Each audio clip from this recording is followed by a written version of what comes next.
동서고금을 막론하고 또 시대, 인종, 또 종교와 역사를 아울러서 이제 사랑이라는 주제에 대해서 이 주제만큼 보편적인 주제는 없을 것입니다. 한 사람이 이렇게 한 인생을 살아가는 데 있어서 이 사랑하는 주제는 정말 피할 수 없는 주제가 아닐까 생각이 됩니다.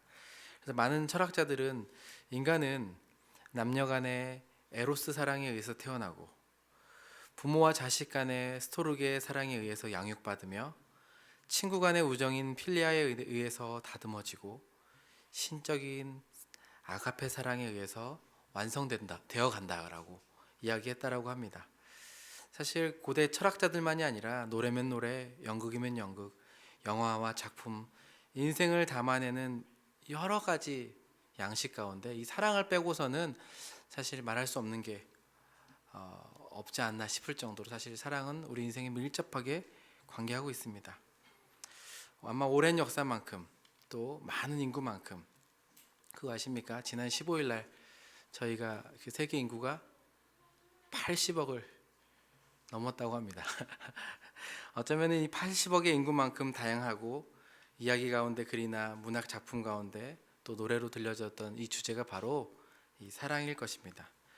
사랑에 관해서라면 사실 다른 종교만이 아니라 사실 기독교 역시 빼놓을 수 없을 것 같습니다.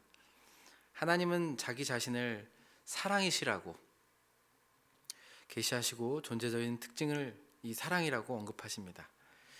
신이 인간을 사랑해서 자기를 희생한, 어쩌면 그 어떤 종교를 떠나서 이 사랑 자체가 기독교가 아닌가 싶을 정도로 싶습니다. 특별히 성경에서도 우리 마가복음 12장 29절에서 31절을 보면은 모든 계명의 첫째 되는 계명과 둘째 되는 계명, 이게 이 계명이 나오는데 우리 잘 아시는 말씀인데 함께 읽어보도록 하겠습니다. 함께 읽겠습니다. 예수께서 대답하시되 첫째는 이것이니 이스라엘아 들으라. 주 곧 너희 하나님은 유일한 주시니라. 내 마음을 다하고 목숨을 다하고 뜻을 다하고 힘을 다하여 주 너희 하나님을 사랑하라 하신 것이요 둘째는 이것이니 내 이웃을 내 자신과 같이 사랑하신 것이라. 이보다 더 큰 계명이 없느니라. 아멘. 주님께서 말씀하신 것처럼 사실 구약의 모든 율법과 선지자의 예언들을 요약하면 결국 사랑인데 그것은 바로 하나님을 사랑하는 것과 이웃을 내 자신처럼 사랑하는 것이라고 규정하고 있습니다. 이것은 단순히 기독교가 말하는 윤리적인 의무가 아니라 이것을 넘어서 사실 인간이라면 누구나 사랑받고 싶고 사랑받을 때 인간으로서 가진 특별한 존재가 드러나기 때문에 아마 이렇게 말씀하지 않나 싶습니다. 하나님께서는 인격적이셔서 그런 인격적인 사랑을 우리에게 요구하실 뿐만이 아니라 또한 동시에 이웃과 형제를 동일하게 사랑함으로써 원래 인간관계가 어떻게 창조되었는지 이 사랑을 통해서 회복으로 초대하신다는 것을 우리는 율법을 통해서 알게 됩니다. 특별히 우리가 오늘 함께 읽은 사도 요한이 쓴 이 요한 서신들은 사실 요한 자신이 스스로 정의하기를 예수님께 가장 사랑받는 자라고 이 표현을 많이 하거든요. 예수님께 자신도 자신이 제자 중에 한 사람이 아니라 사도가 아니라 예수님께 그분께 사랑받는 자라고 이야기하면서 그의 서신은 곳곳에 사랑에 대한 이야기가 넘쳐납니다. 그리고 그 누구보다 사랑에 대해서 많이 언급한 제자 중에 한 사람이 바로 이 사도 요한입니다. 하나님의 사랑하심 그것을 너무 많이 입은 그에게 있어서 하나님 사랑과 특별히 이웃과 형제 사랑은 이것이 동일하게 중요한 것임을 강조하고 하나님을 아는 것과 사랑하는 것 그리고 그로 인해서 형제와 이웃을 사랑하는 것은 결코 분리할 수 없다는 것이 사실 요한일서에 구석구석 드러나 있습니다. 우리가 함께 읽은 본문은 4장의 결말부인데요. 조금만 더 올라가면 우리가 잘 아는 8절 말씀에 이렇게 기록되어 있습니다. 아마 여러분 한 번쯤은 들어보셨을 하나님은 사랑이시다. 이렇게 8절에 기록되어 있는데 이 구분의 이 절의 시작인 7절과 또 마지막 21절은 하나님은 사랑이시다라는 정의와 함께 앞뒤로 형제 사랑에 대해서 둘러싸여 있습니다. 그만큼 결국 하나님을 사랑하는 것과 형제와 이웃을 사랑하는 것이 동일하다는 것을 사도 요한은 끊임없이 이야기하고 있습니다. 뭐 여기까지 다 아시는 거 아닙니까? 제가 아는 거 너무 길게 반복한 것 같아서 송구하기도 하고. 근데 문제는 무엇인가? 제가 이 말씀을 또 이렇게 묵상하고 준비하면서 제 고민도 그렇고, 아마 여기 계신 많은 분들이 하나님을 사랑하는 것과 이웃과 형제를 사랑하는 것을 모르시는 분은 없을 거라고 저는 확신합니다. 특별히 이 특별한 시간에 이 자리에 나오신 분들, 하나님을 정말 또 사랑하고 그런 마음으로 이웃을 사랑하고자 하는 마음이 우리 마음 가운데 가득 있을 줄 압니다. 하지만 문제는 이게 안 된다는 거죠. 내 이웃의 바운더리를 정하고 싶고 사랑하고 싶은 사람만 사랑하고 싶은 거죠. 저 역시 개인적으로 목회자이지만 늘 누군가를 정말 사랑하는 데 있어서는 늘 실패하고 괴로워하는 모순이 제 안에 있는 것을 발견하게 됩니다. 멀리 가지 않아도 가까이는 아이들도 사랑하기가 참 어렵다는 것을 아침에 출근할 때마다 깨닫곤 합니다. 들어가면은 사랑이라고 얘기하면서 소리를 얼마나 치는지 모르겠습니다. 아이들이 듣든지 못 듣든지 저는 사랑이라고 이야기하면서 소리칩니다. 아이뿐만이 아니라 뭐 아내도 마찬가지죠. 소리만 안 칠 뿐. 네. 결국 제 안에 아내도 아이들도 가족들도 사랑하지 못하는데 누군가를 이렇게 사랑하라는 것이 마땅하다는 것이 모순적이진 않는가? 사랑하는 척은 아닐까? 이런 질문이 끊임없이 저 안에 일어납니다. 그러면서 말씀을 묵상하면서 특별히 이 시대를 살아가는 현대인들이 이 하나님의 사랑에 대하여서 또 이웃 사랑에 대해서 얼마나 축소되고 왜곡된 모습들을 갖고 있는지를 생각해 보게 됩니다. 특별히 두 가지 이유로 인해서 우리가 이 사랑에 대해서 오해하고 왜곡된 부분이 있는 것 같습니다. 첫 번째는 개인적인 이유로 인해서 우리는 이 사랑에 늘 실패한다는 것을 인정해야 됩니다. 무슨 얘기냐면 사실 우리는 머리로는 이 말씀을 이해하고 순종하고 싶지만 우리는 우리 자신이 얼마나 이기적이고 사랑이 없다는 사실에 대해서는 사실 인정하기 어려워하는 경향이 있습니다. 그래서 내가 조금은 사랑할 줄 알고 사랑이 있는 줄 착각하고 사는데 실제적으로 조금만 들어가 보면 내 자신을 정직하게 살펴보면 얼마나 내가 사랑에 타인에 무관심하고 무감각한지 깨닫게 됩니다. 한번 여러분도 정직하게 자신을 살펴보십시오. 우리가 이야기하는 형제 사랑과 이웃 사랑이 겉으로 보여지는 것과는 다르게 내 마음을 들여다보면 사실 얼마나 자기중심적일 때가 많은지 모르겠습니다. 저 역시 자기중심적이고 의무적으로 할 때가 참 많습니다. 때로는 세상이 이야기하는 것처럼 받았으니까 돌려줘야 된다는 마음으로 사랑하고 있을 때도 많습니다. 사실 이것조차도 사실은 귀합니다. 하지만 늘 가만히 보면은 내가 베풀고 내가 관계 맺고 내가 하는 사랑은 늘 자기중심적으로 기울어져 있습니다. 내 마음에 적당하다 할 만큼 베풉니다. 사랑을 베푸는 것 같고 호의를 베푸는 것 같다가도 내 마음이 원하지 않으면 금방 멈춰버립니다. 그리고 적당히 둘러대고 합리적인 핑계를 찾아냅니다. 그러니까 제 자신만 보더라도 사실 제 안에 누군가를 사랑할 여력이 없다는 것을 조금만 정직하게 살펴보면 알게 됩니다. 조금 마음이 이렇게 있을 때는 사랑하는 것처럼 보이지만 사실 실제를 들여다보면은 제가 누군가를 사랑할 수 없다는 것을 누구보다 잘 알게 됩니다. 하지만 감사한 것은 우리가 서로의 속을 모른다는 겁니다. 저 사람이 저 어떤 의미를 가지고 호의를 베풀 때, 사랑을 베풀 때, 누군가에게 다가갈 때 우리는 그 마음까지는 잘 모릅니다. 저 역시 많은 사람들이 저를 되게 사랑 많은 사람으로 여겨주고 있다는 사실에 대해서 그냥 감사할 뿐입니다. 제가 보면은 이렇게 맨날 웃고 있고 또 뭔가 이렇게 시키면 또 이렇게 해주고 하니까 사랑이 많은 줄로 착각하시는 분들이 많은데 조금만 지나고만 하면 압니다. 제가 정말 사랑이 없고 이기적이고 모순적이라는 것들을 알게 됩니다. 본인 자신만이 아니라 우리는 사랑이라고 하면서 타인을 향해서 베푸는 것이 꼭 좋은 결과가 나지 않을 때도 많지 않습니까? 우리는 사랑이라고 섬기고 형제를 또 품겠다고 하지만 사랑으로 시작했지만 과정이나 결과까지 내가 원하는 대로 가지 않는 경우가 많습니다. 그리고 대부분 내가 원하는 대로 가지 않기 때문에 나는 또 그것 때문에 속상해하고 섭섭해하는 경우도 많습니다. 무슨 얘기냐면은 우리는 기껏 겨우 쥐어짜내서 사랑과 호의를 베풀고 누군가에게 다가가지만 사실은 그 과정과 결과까지도 컨트롤하고 싶은 마음이 내 안에 있다는 겁니다. 뭐 남녀간에 뭔가 더 잘해보려고 하다가 더 안 좋게 된 적도 많은 것 같고, 뭐 부모 자식 간의 사랑도 마찬가지 아니겠습니까? 사실 부모만큼 자식을 사랑하는 분들이 어디 있겠습니까마는 아무리 잘해주려고 해도 내가 원하는 대로 되지 않는 게 또 부모와 자녀 간의 사랑 관계가 아닌가 싶습니다. 얼마 전에 빼빼로데이였는데 혹시 우리 부모님들 가정에 또는 우리 자녀들 가정에 이렇게 빼빼로 사가 보신 적 계십니까? 네, 저도 사갔습니다. 저희 가족은 총 저 포함 5명인데 빼빼로 1개 사갔습니다. 왜 1개 사간 줄 아십니까? 경험상 한 몇 해 전인가 아이들 생각해서 빼빼로 하나씩 다 사갔습니다. 그래서 아이들 기뻐할 모습을 생각하고 이제 빼빼로를 주니까 아이들이 똑같은 빼빼로를 안 사왔다고 또 자기네들끼리 뺏어 먹고 싸우는 겁니다. 사실 그 제 마음 가운데 얼마나 이렇게 기뻐하고 아빠를 좋아해 줄 것을 기대하지 않았겠습니까? 근데 아무리 제가 좋은 의도를 가지고 뭔가를 하려고 해도 제 맘 같지 않은 게 또 우리 부모 자식 간의 관계고, 그래서 요즘에는 그냥 하나 사갑니다.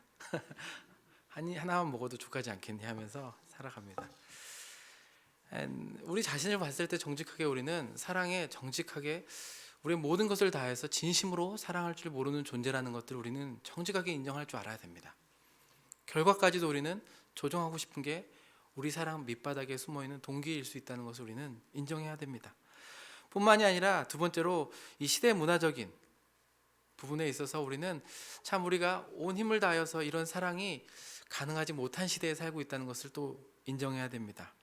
성경은 온 피조물 세계가 주님의 것이고 주님께 속해 있지만 여전히 이 시대의 문화나 사상 여러 분야가 정말 타락하여서 구속과 회복을 기다리면서 놓여있는 상태라고 이야기합니다. 우리가 잘 아는 말씀인데요, 로마서 12장 2절 말씀에 이렇게 기록되어 있습니다. 우리 한번 한 목소리로 읽어보도록 하겠습니다. 너희는 이 세대를 본받지 말고 오직 마음을 새롭게 함으로 변화를 받아 하나님의 선하시고 기뻐하시고 온전하신 뜻이 무엇인지 분별하도록 하라. 성경은 하나님께서 정말 이 세상을 사랑하셔서 오셨지만 여전히 이 세대, 특별히 악한 영이 권세 잡은 자들이 통치하고 있는 이 세대를 본받지 말라고 이야기합니다. 이 세대의 특징들이 어떻습니까? 오늘처럼 자기 사랑이 충만한 시대와 문화 가운데 자신이 원하는 목표를 위해서 사실 너무나 열심히 초단위를 쪼개서 살아가는 현대인들에게 자신 간의 삶과 공간과 노동과 에너지들을 타인과 나눈다는 것은 사실 거의 불가능한 것처럼 여겨지는 시대, 아니면 그것 역시도 특별한 목적을 가지고 뭔가 누군가에게 찾아가는 시대, 이런 특별한 노력이 아니고서는 불가능한 것처럼 보이는 시대를 살아갑니다. 그리고 이런 관계와 사랑이 일어난다고 해도 일반 세상 문화에서는 대부분이 조건적이고 주었으니까 받는, 혹시 그런 표현 들어보셨습니까? 이 세상에는 3가지 종류의 사람이 존재하는데 기버, 늘 주는 사람이 있고, 테이커, 받는 사람이 있고, 매처라고 해서 늘 주는 대로 또 받으려고 하고 받은 만큼 주려고 하는 사람들만 있다. 어쩌면은 이렇게 조건적으로 우리는 그런 것들을 관계를 맺어가며 살아가는 시대를 살아갑니다. 1인 미디어가 당연한 세대 가운데 누구나 자신의 이야기를 하고 할 수 있습니다. 그리고 그 이야기를 또 들을 수도 있습니다. 문제는 사실 그 얘기가 매우 자기중심적이고 이 시대 문화를 대변하는데, 그러다 보니까는 비교의식이 더 충만해지고 누군가에게 보여주기 원하는 삶들만 보여주려고 하고 허세와 또 소비를 부추기는 문화 가운데, 이러면서 또 동시에 우리의 정신과 마음에 대해서는 지나치게 요즘 더 두드러지게 많은 주제들과 영상들이 나오는 것 같습니다.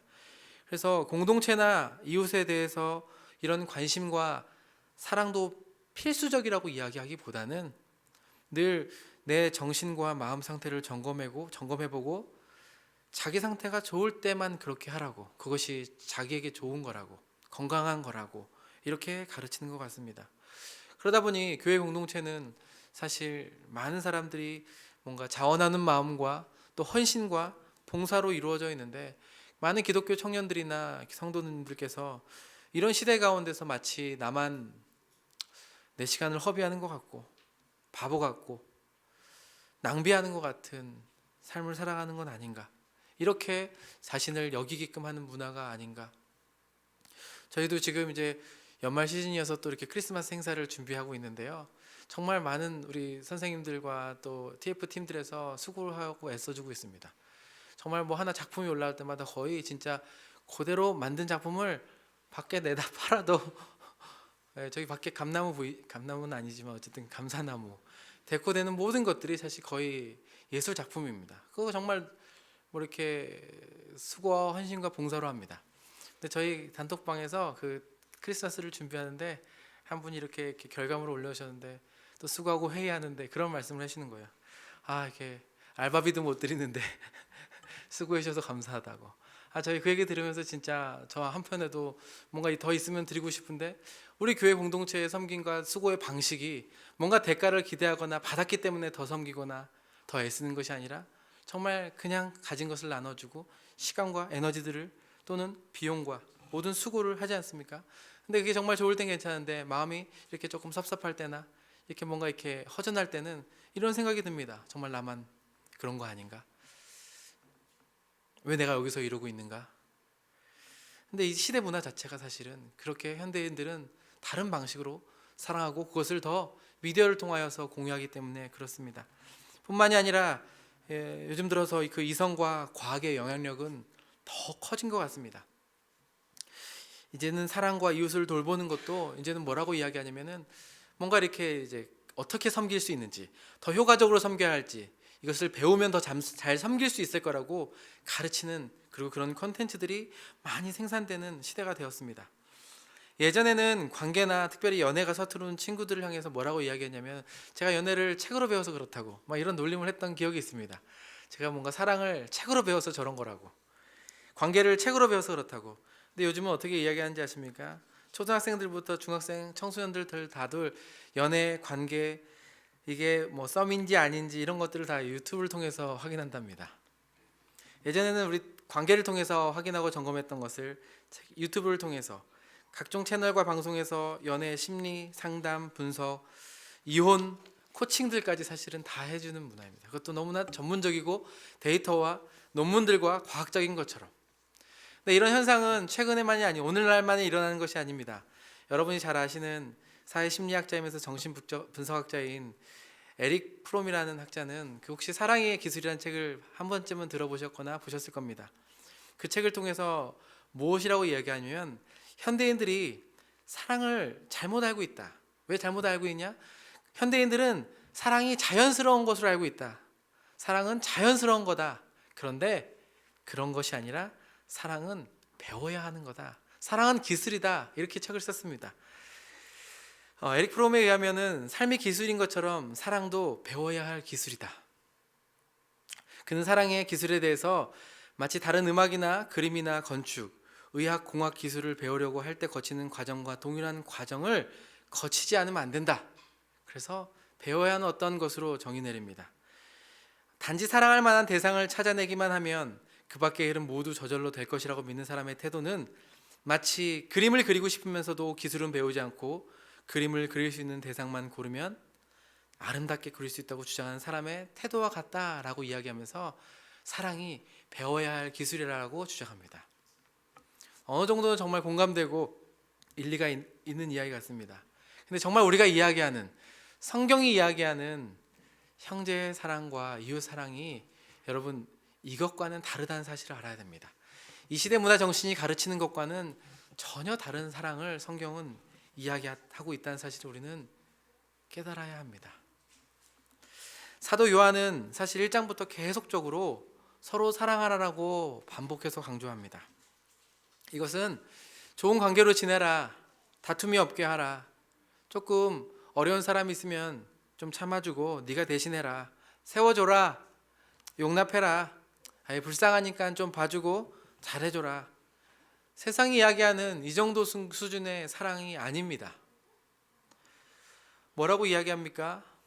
사도 요한은 형제를 미워하는 자는, 형제를 사랑하지 않는 자는 어둠에 속한 자라고 이야기합니다. 이 어둠은 빛 대신 하나님과 대조되는 속성을 이야기합니다. 무슨 얘기냐면 신앙이 없는 자와 같다라고 이야기하는 겁니다. 눈먼 자와 같다라고 이야기하는 겁니다. 그리고 더 나아가서 그런 자들은 마귀에게 속한 자들과 똑같다. 가인과 같이 살인한 자들이라고, 그들은 영생을 소유하지 않는 자들이라고 사도 요한은 이야기합니다. 어쩌면은 무서운 얘기죠. 어느 정도 신앙생활하면서 누군가를 섬기고 사랑하면서 스스로 만족해하는 우리가 사실 그 대상을 선별하고 또 이 신의 문화 가운데 어떻게 보면 어느 정도 선을 그어놓고 사랑하는 우리가 이 말씀 앞에 섰을 때 정말 내가 이런 사랑을 내 이웃과 또 내가 관계맞는 사람들과 내 직장과 가족에서 하고 있는가라고 물어봤을 때 우리는 어쩌면 정직하게 내라고 답할 수 없는 부분도 참 많습니다. 더 나아가서 행함과 진실함으로 사랑하라 라고 명령합니다. 말과 혀로만 사랑하지 말고 세상 재물을 가지고 궁핍함을 도와주는 것은 물론이고 더 나아가서 목숨까지도 내어주는 것이 마땅하다라고 사도 요한은 이야기합니다. 우리가 잘 알고 외우는 말씀이 있죠. 요한복음 3장 16절 이렇게 아시죠? 네. 요한복음 3장 16절은 하나님께서 이 세상을 사랑하사 자기 독생장을 주셨다고 이야기합니다. 근데 동일한 사도 요한이 쓴 사도 요한일서 3장 16절, 요한복음 3장 16절이 아니라 요한일서 3장 16절은 이렇게 이야기합니다. 우리 한 목소리 읽어보도록 하겠습니다. 그가 우리를 위하여 목숨을 버리셨으니 우리가 이로써 사랑을 알고 우리도 형제들을 위하여 목숨을 버리는 것이. 성경은 우리의 사랑의 수준과 범위를, 상식을 깨어넘는 것을 요구합니다. 성경에서 이야기하는 것처럼 이웃사랑과 형제사랑, 여러분 이것이 그냥 단순히 에릭 프롬이 얘기했던 것처럼 배워서 가능한 사랑이겠습니까? 기술을 배워서 익혀서 가능한 사랑이겠습니까? 이런 류의 사랑이 여러분 이 시대 문화 가운데 또 다양한 것들을 또 우리가 익숙하게 여기면서 이 시대 풍조를 따라가면서 행할 수 있는 사랑이겠습니까? 아니요. 오히려 지금 사도 요한이 이야기하는 것은 이것은 우리 본능적과 본성적으로 불가능한 사랑이라는 것을 이야기합니다. 배워서나 기술로 익혀서 할 수 있는 사랑이 아니라는 겁니다. 왜 그렇습니까? 7절 말씀에 이렇게 기록되어 있습니다. 요한일서 4장 7절인데요. 우리 한번 4장 1절, 7절 상반절뿐만 함께 읽겠습니다. 함께 읽겠습니다. 사랑하는 자들아 우리가 서로 사랑하자. 사랑은 하나님께 속한 것이니. 지금 사도 요한이 이야기하는 이 사랑은 우리의 본성으로부터 나오는 사랑이 아니라 하나님께 속한 사랑이기 때문에 그렇습니다. 이것은 어느 정도 배워서 또는 경험으로 할 수 있는 사랑이 아니라는 겁니다. 이것은 우리에게는 없는 하나님께만 있는 사랑이라는 것을 사도 요한은 강조합니다. 어떻게 보면 형식적으로 사랑한다고 이야기하고 축복한다고 이야기하면서 서로의 시간을 좀 내어주고 어느 정도 부모 자식 간에 형제 간의 우애는 있을지 몰라도 성경이 이야기하는 이러한 이웃 그리고 형제를 향한 사랑은 사실은 우리의 육체적인 인간적인 본성으로는 불가능하고 그런 사랑을 가능할 힘이 내게는 없다는 것이 사실 사도 요한이 말하고 싶은 것입니다.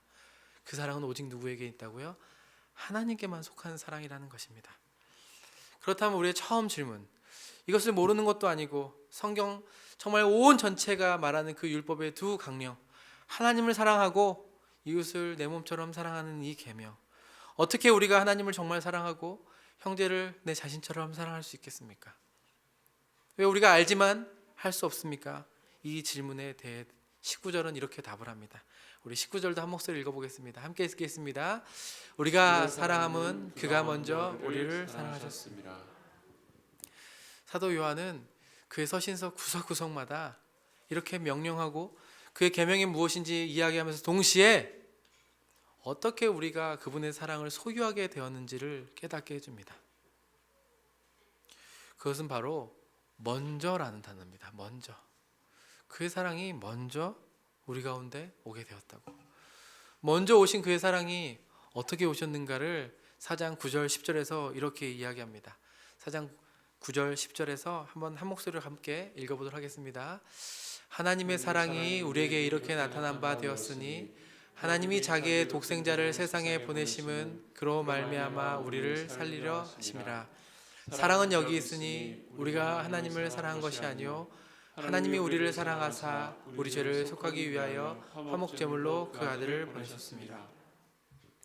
네, 지나가서 잘은 안 보이지만 계속 사도 요한이 강조하는 것은 뭐냐면 이 사랑이 어떻게 우리에게 오게 되었는가?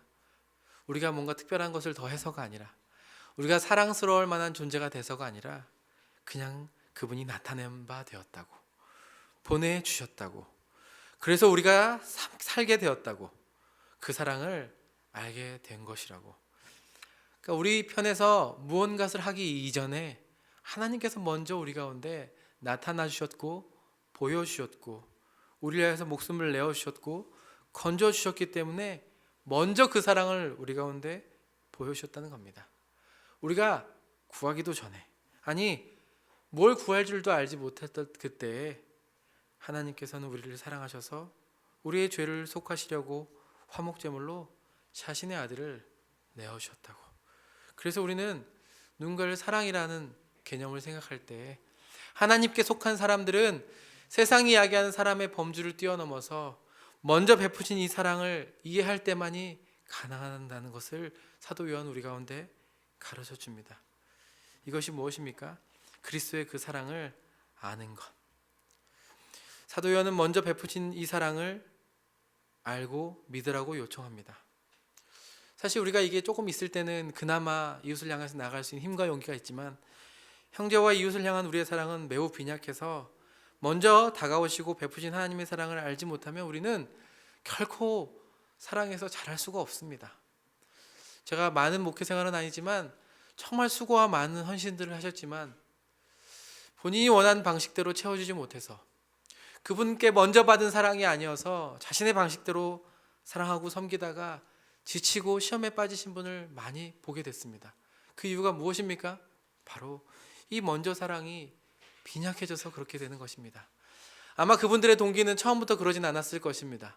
처음에는 그 먼저 사랑에 감동하고 감격하여 누군가를 향하여서 달려나갔지만 우리 역시 깨달아야 될 것은, 생각해야 될 것은 그것이 일회성이 아니라 끊임없이 그분의 먼저 사랑을 알고 묵상하고 우리를 향하는 그 하나님의 사랑과 은혜를 알면 알수록 이웃과 형제를 향한 사랑이 자라간다는 사실을 우리는 기억해야 합니다. 때문에 사랑하는 성도 여러분, 이웃을 사랑하고 또 형제를 사랑하는 것은 단순히 훈련으로 되는 것이 아닙니다. 그리스도의 사랑을 아는 은혜로부터 시작합니다. 은혜가 먼저입니다. 늘 그렇지만 순서가 복음이 먼저입니다.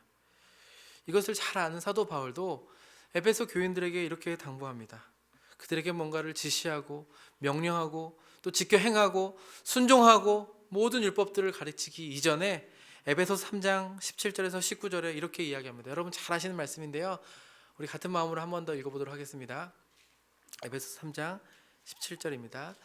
믿음으로 말미암아 그리스도께서 너희 마음에 계시게 하옵시고 너희가 사랑 가운데서 뿌리가 박히고 터가 굳어져서 능히 모든 성도와 함께 지식에 넘치는 그리스도의 사랑을 알고 그 너비와 길이와 높이와 깊이가 어떠함을 깨달아 하나님의 모든 충만하신 것으로 너희에게 충만하기를 구하노라. 아멘. 사도 바울이 자신이 가장 사랑했던 에베소 교회와 성도들 향하여서 부탁했던 것, 더 열심히 복음을 전하라도 아니고 이단을 경계하라도 아니고 더 열심히 훈련을 받아라도 아니고 교회가 부흥해라도 아니고 사랑 가운데서 뿌리를 내려라, 굳어져서 지식에 넘치는 그리스도의 사랑을 알아가라. 그리고 그것으로 충분한 것이 아니라 그 무한하신 그 사랑의 너비와 길이와 높이와 길이가 어떠한지 날마다 깨달아라 가라고 당부하는 것입니다.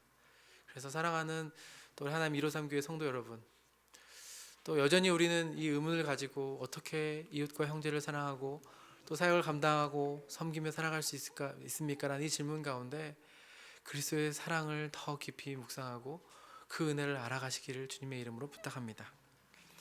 이렇게 될 때야 사실은 그 다음 절 20절이 의미가 있습니다. 우리 본문 20절인데요, 제가 읽도록 하겠습니다. 누구든지 하나님을 사랑하노라 하고 그 형제를 미워하면 이는 거짓말하는 자니 보는 바 그 형제를 사랑하지 아니하는 자는 보지 못하는 바 하나님을 사랑할 수 없느니라. 사실은 이 계명 앞에 우리 누구도 떳떳할 수 없습니다. 하지만 우리가 정말 이 말씀을 통해서 알게 되는 것은 우리가 먼저 그 사랑을 기억할 때에 누군가를 사랑할 수 있게 된다는 것입니다. 반대로 우리가 누군가를 정말 사랑함으로써 내가 하나님께 속한 사람임이 증거된다는 사실이라는 것입니다. 사도 요한은 이 사실을 분명하게 이야기합니다. 하나님을 사랑한다고 말을 이야기하지만 어떻게 보이는 형제를 사랑하고 돕지 않으면서 보이지 않는 하나님을 사랑할 수 있겠는가? 그것은 거짓말하는 자라라고 이야기합니다. 우리가 형제를 사랑하기 때문에 하나님이 우리를 더 사랑하시는 것은 아니지만 우리가 하나님을 사랑하면 사랑할수록 알면 알수록 또 섬기는 자리로 나아가고 형제를 사랑한다는 것입니다. 우린 그 사랑을 알면 알수록 고백하게 됩니다. 하나님이 얼마나 우리를 사랑하시는지 알면 알수록 우리가 서로 사랑하는 것이 마땅하다라고. 이 은혜를 경험할 때 비로소 이것은 율법이, 계명이 의무가 아니라 정말로 사랑의 계명이 됩니다. 이것은 우리가 더 잘하고 못하고와 관계가 없습니다. 우리가 이전보다 더 많이 섬기고 더 많이 수고하고 사랑하는 것과 전혀 상관이 없습니다. 여전히 우리는 실수하고 넘어지고 여전히 이기적이고 이 시대 문화 가운데 휩쓸리지만 그럼에도 불구하고 은혜를 붙잡아 가고 우리를 향한 하나님의 사랑과 은혜를 복음을 기억하면 할수록 또 형제와 이웃을 향하여서 나아갈 수 있는 힘을 얻게 되고 용기를 얻게 되면서 일어날 수 있게 된다는 사실입니다. 사도 요한은 이 계명을 마지막 절에 주님께 받았다라고 이야기합니다. 그리고 앞서 3장 23절에서도 이 계명은 그의 계명은 이것이니 곧 그의 아들 예수 그리스도의 이름을 믿고 그가 우리에게 주신 계명대로 서로 사랑할 것이니라. 사실 요한과 그의 제자들은 이 계명을 직접 받은 말씀이 요한복음 13장에 자세하게 기록되어 있습니다. 요한복음 13장에는 주님께서 잡히시기 전 제자들의 발을 씻기시던 장면이 나옵니다. 한 사람 한 사람 제자들의 발을 씻기시면서 주님께서 그 제자들 가운데서는 정말 자신을 배신할 것을 다 아시는 가룟 유다가 있음에도 불구하고 그의 발들을 씻기면서 정말 내가 너에게 보여준 사랑이 무엇인지 그리고 끝까지 사랑하는 사랑이 무엇인지 몸으로 보여주고 계십니다.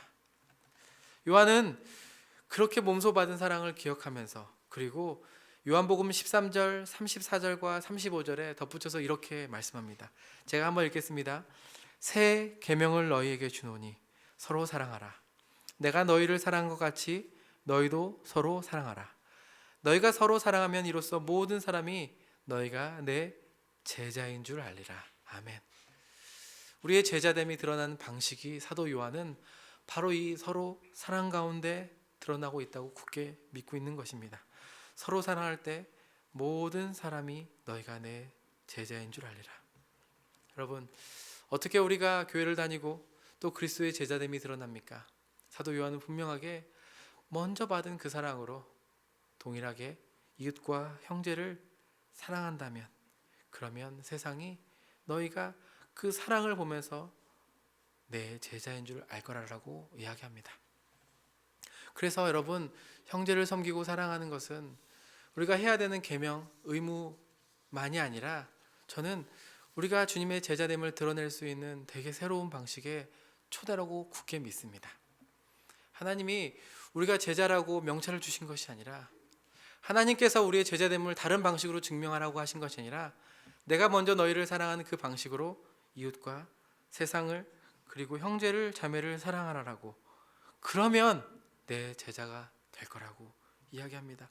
이것은 정말 형제를 사랑하는 형태로서 제자의 방식으로서 우리를 저는 초대해 주시는 거라고 생각합니다. 제가 목회자를 하면서 가장 정말 영광스러운 자리는 정말 그 누군가를 더 섬기는 것들도 있겠지만 말씀으로 섬기는 것도 너무 영광스럽지만 성도님들의 삶의 현장 가운데 초대되었을 때 저는 가장 큰 기쁨과 존재의 이유를 느끼게 되는 것 같습니다. 성도님들의 삶의 형편에 제가 문제를 다 해결할 수 없어도 삶의 형편과 문제 가운데 저를 초대해 주실 때, 기도 제목을 나누어 주시고 또 아픔을 나누어 주시고 저를 초대해 주실 때 뿐만이 아니라 신방을 하면서 직장이나 가정에 초대해 주실 때, 저도 그냥 신방을 하면서 제가 생각하고 교회에서 만났던 그런 어떤 관계만이 아니라 그 가정을 가서 또 직장에서 이분이 어떠한 삶을 살아가신지를 또 직간접적으로 보면서 저는 매우 감사하게 여깁니다. 저를 당신의 삶의 공간에 끊임없이 초대해 주심에 감사합니다.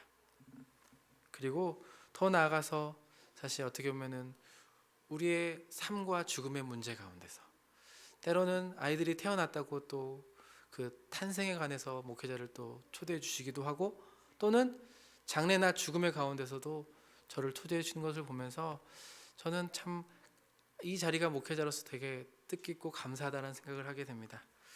제가 뭐 더 있어서가 아니라 또 있어야 할 자리에 하나님께서 보내신 곳에 그냥 제가 또 사랑하는 방식으로 또 존재함으로써 그분이 나를 초대해 주시고 형제 섬김과 그 사랑의 초대를 나를 이렇게 초대하시는 거야라는 생각을 최근에 이제 목회를 더 하면서 느끼게 되는 것 같습니다. 덧붙여서 말씀드리고 부탁드리고 싶습니다. 여러분의 섬김과 또 수고와 헌신과 모든 것들이 정말 그리스도의 제자로서의 초대요 기쁨이 되기를 주님의 이름으로 부탁드립니다. 연말연시에 또 어려운 이웃들도 많고 또 해야 할 일들도 많고 한 해를 돌아오면서 참 분주함도 많겠지만, 정말 여러분 이웃을, 형제를 자신처럼 사랑하시고 그 자리에 계셔줌으로써 또 우리 그리스도의 이름이, 그분의 나라가 견고하게 서가기를 주님의 이름으로 부탁합니다.